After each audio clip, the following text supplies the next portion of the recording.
What if I told you that the hybrid, the one they call Born Invincible, the one who slaughtered entire clans of vampires and tore through werewolf alphas like paper, isn't the strongest?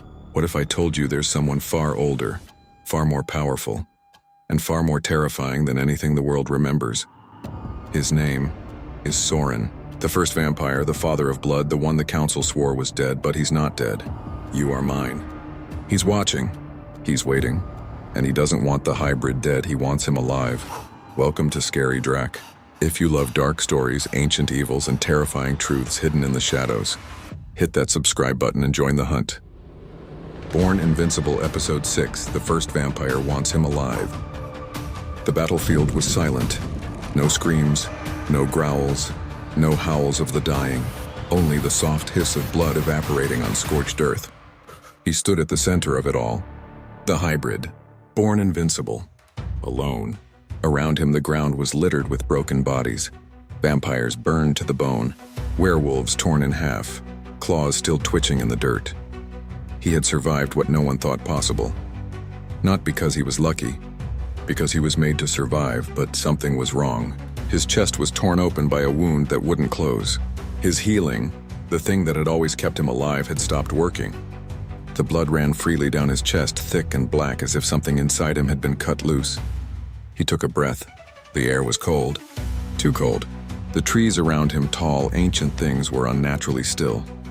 Even the wind seemed afraid to move. He turned, left the clearing, walked into the forest, but every path he took brought him back to the same spot. Again, and again, and again. It wasn't the forest that was broken. It was him.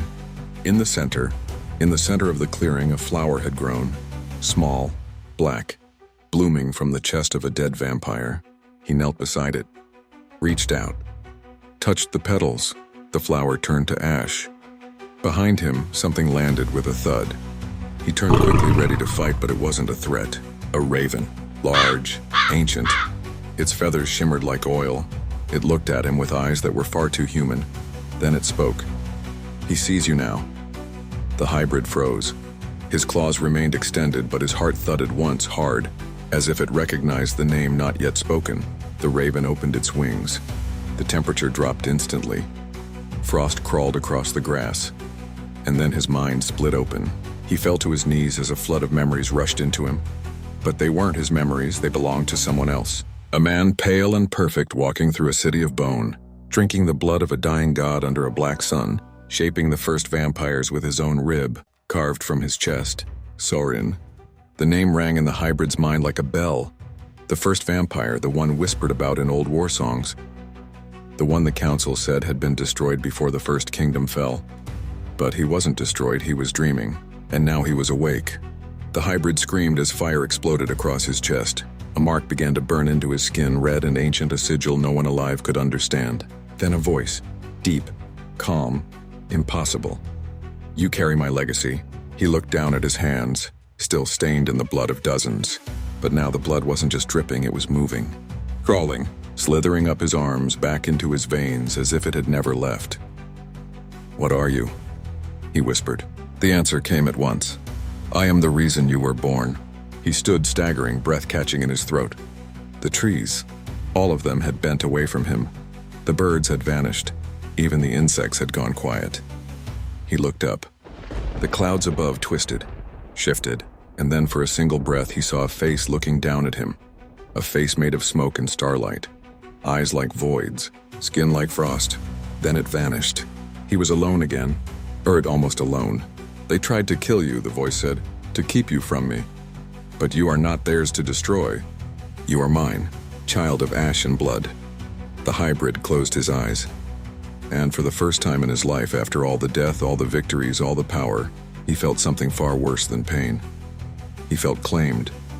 And deep inside, where no blade could reach, a single truth settled like stone. The first vampire didn't come to kill him. He came to take him back. Far from the forest where the hybrid stood, beneath the blackened skies of the north, a bell rang. Not a man-made bell, not one forged by metal or hand. This was a sound that hadn't echoed in 1,000 years. The sound of something sacred breaking. In a cathedral buried beneath the Carpathians, the last of the vampire high priests awoke from a trance. His eyes, once silver, turned to ash. He didn't scream. He simply whispered, "He's moving." And with that, every elder in the hidden world felt it. The earth had shifted. Not because a god had stirred, but because Sorin, the first vampire, was no longer sleeping. In the halls of the Council of Night, panic followed. The room was cold, always cold, but now it felt like a tomb. 12 thrones, 12 ancient beings, each one older than most kingdoms, but tonight even they were afraid. One of them, a werewolf with bones wrapped in gold, slammed his clawed fist on the stone table. We agreed. If the hybrid ever touched the bloodline, he had to die. He didn't just touch it, another whispered. He awakened it. A vampire with eyes like melted candle wax leaned forward. "I told you," he hissed. "We should have ended him in the womb." And risk war between clans? He was born of both. He was born of neither. The argument spiraled. Shouts, threats, old grudges resurfacing like rot in a grave. Then the eldest among them stood. She didn't speak often, didn't need to. Her presence was enough. When she did speak, the others fell silent. "Sorin does not want war," she said calmly. Her voice was dry, cracked with time. "He wants his blood returned." Silence. Even the shadows seemed to hold their breath. "And if he doesn't get it?" someone dared to ask. The elder's gaze didn't waver. "Then he will take it. And everything else." The room shook, not from her words, but from the truth behind them. They knew what Sorin had done before. He had created the vampire race not for dominance, but as a weapon. A weapon to fight something even older. But when the war ended, Sorin vanished. The council had taken credit for the peace, but they all knew he was still out there, waiting and watching, and now he had found a vessel. The hybrid wasn't just a curiosity anymore, he was a threat. And worse, he was becoming something new. Not vampire or werewolf, something above both. Back in the woods, the hybrid's mark pulsed brighter. His body trembled. He felt cold, but not from the air. It came from within, a chill that touched his very soul. He remembered the voice, the visions, the way the blood had moved inside him like it was alive. He could feel something pulling him now. A direction, a purpose. But he didn't want it. He wanted silence. He wanted the pain to stop. He wanted to be free. But the pull was stronger. And far away, beneath a mountain sealed by blood and bone, Sorin opened his eyes. There were no pupils in those eyes, just the abyss. Just eternity. He stood slowly. Bones cracking. Skin pale and flawless, though untouched by the sun for centuries. He smiled. The same smile he wore the day he drank the dying god's blood. And then he spoke, though no one was around to hear it. "He's almost ready." The fire in his chest finally faded. But the mark remained, a glowing symbol burned into his skin. Still pulsing with Sorin's power. It moved with his heartbeat. It felt alive.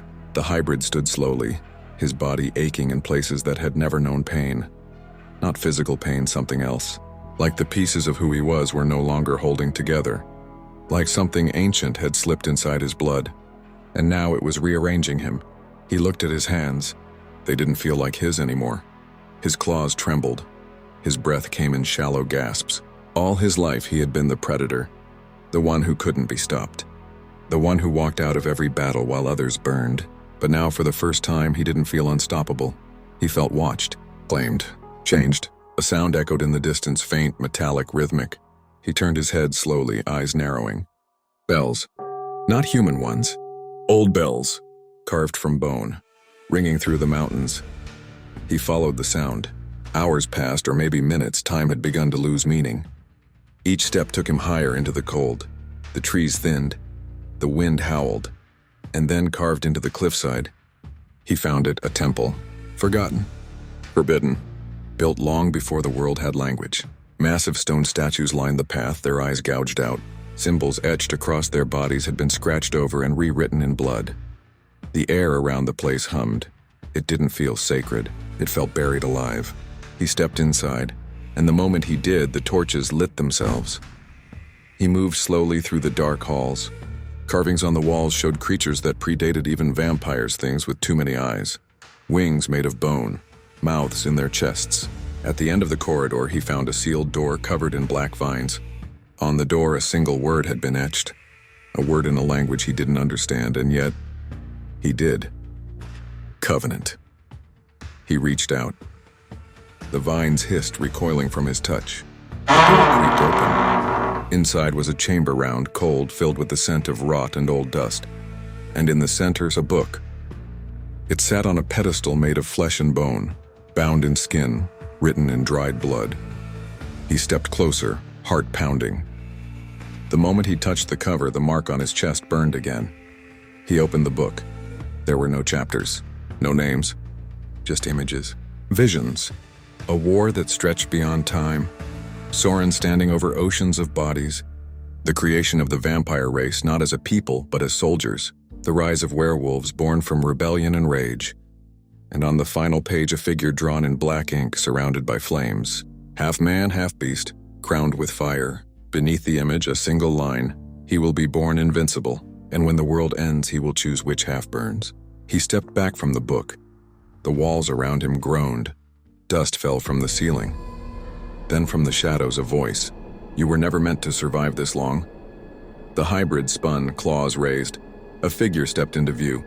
Hooded, tall, eyes glowing with the same red light that burned in the mark on his chest.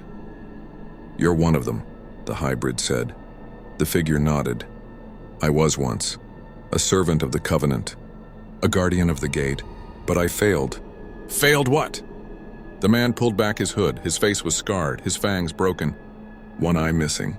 I was the last to try and stop Sorin. I sealed him once, but now he's awake. The hybrid tensed. Then help me kill him. The old guardian laughed bitter and hollow. You can't kill Sorin, no one can. You're not here to destroy him. Then why am I here? The guardian stepped forward and placed a hand on the hybrid's shoulder. You're here to replace him. The hybrid froze. What? The covenant wasn't built to serve Sorin. It was built to contain him. But the seal broke long ago. You are the answer. The bloodline offered the world a vessel strong enough to hold what he once was. No, I'm not him. I'll never be him. You already are. The hybrid stepped back, rage flaring in his chest. I'd rather die than become him. The guardian looked at him with something close to sorrow. You'll have to do both. And then the chamber began to shake. The torches died, and from far below something ancient began to rise. The temple shook with every breath the earth took. Dust poured from the ceiling. Walls cracked. The hybrid looked down, then deeper beneath the floor. Beneath the stone, he could feel it. A presence below. Not Sorin. Something older. The guardian clutched his chest, his eyes rolled back. He collapsed to his knees, choking. He's calling it, he gasped. He's calling the thing that sleeps beneath the blood. The hybrid took a step back. Sorin? No, worse. The one Sorin feared. The one he swore to never wake.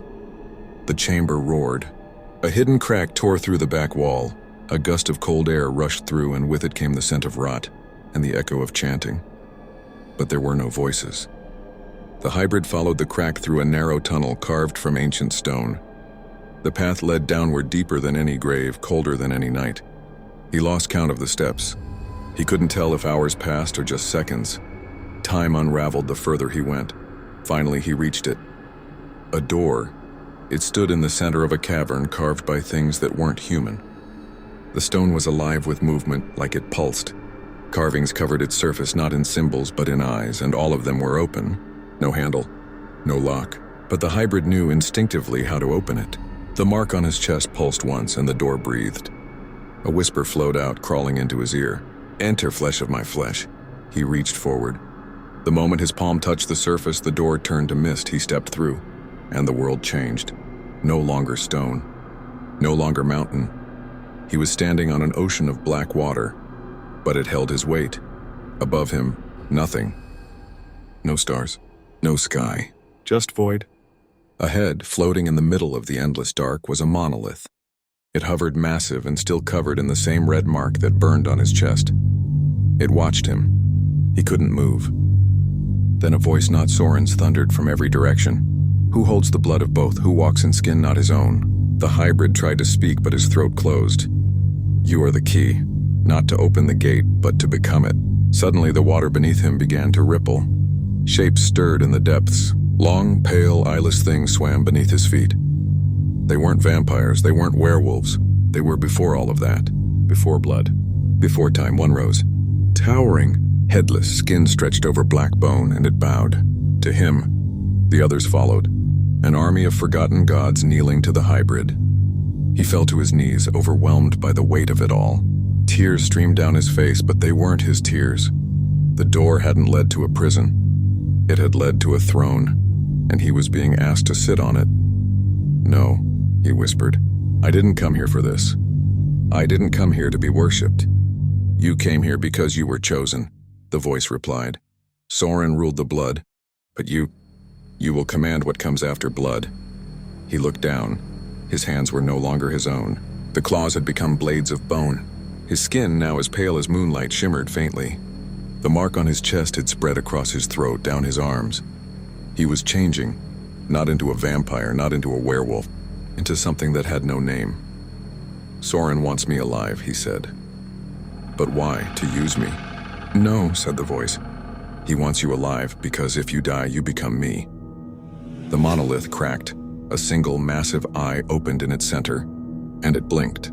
Then everything shattered. The hybrid awoke on the floor of the temple, sweating, shaking, alone. The guardian was gone. The book was gone, but the mark still burned.